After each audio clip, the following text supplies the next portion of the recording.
Que signifie cela quand le Seigneur Jésus-Christ fut-il justifié par l'Esprit? Car incontestablement cette parole se rapporte à lui en premier lieu. En quoi consiste sa justification par l'Esprit? Je pense que la réponse est celle-ci, sa résurrection. Je crois que la justification du Seigneur Jésus apparaît dans le fait que Dieu le ressuscita d'entre les morts. Il peut y avoir un sens plus large, une explication plus générale. Mais je crois qu'ici, nous avons le cœur même de cette justification. Elle eut lieu quand Dieu le releva d'entre les morts.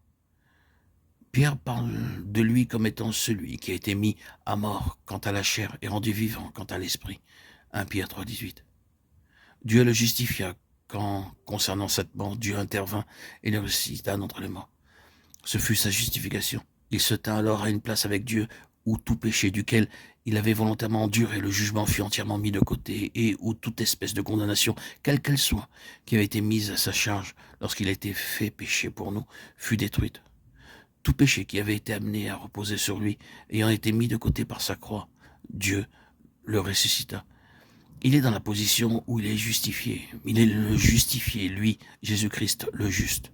Cela s'applique à quelque chose d'autre que la justice ou la sainteté qui était inhérente à sa personne.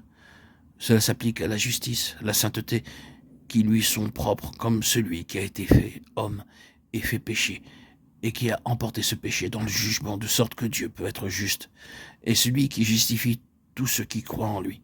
Lorsque Dieu le ressuscita des morts, ce fut le grand acte de Dieu, justifiant le Seigneur Jésus. Maintenant, où trouvons-nous la résurrection? En Jean 17.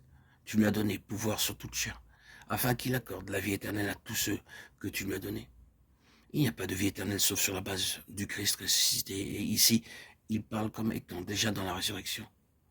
Combien souvent dans ce chapitre le Seigneur utilise cette phrase, « ce que tu m'as donné ».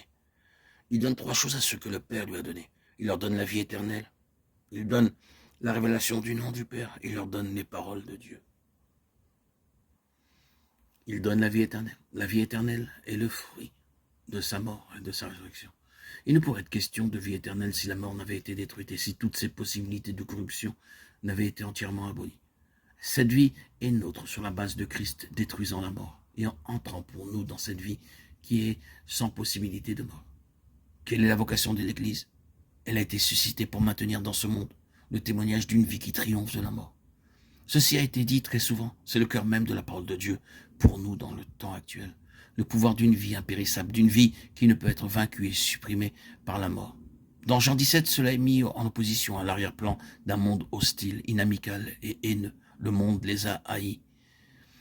Je ne te prie pas de les ôter du monde, mais de les préserver du mal. Il est justifié de traduire ici par le mot malin, et non pas seulement par le mot mal. Il y a le malin et un monde hostile, et toute personne spirituelle vous dira que cela est en effet la mort. L'esprit et le pouvoir de la mort entourant le peuple de Dieu. Maintenant, le Seigneur ne demande pas que son Église soit ôtée du monde, mais étant dans ce monde qu'elle maintienne un témoignage contre et contraire à l'esprit de ce monde. Le témoignage est celui de la vie malgré la mort, tout autour. Le défi suprême à la fidélité de l'Église, à son ministère, à sa vraie vocation consiste en ceci.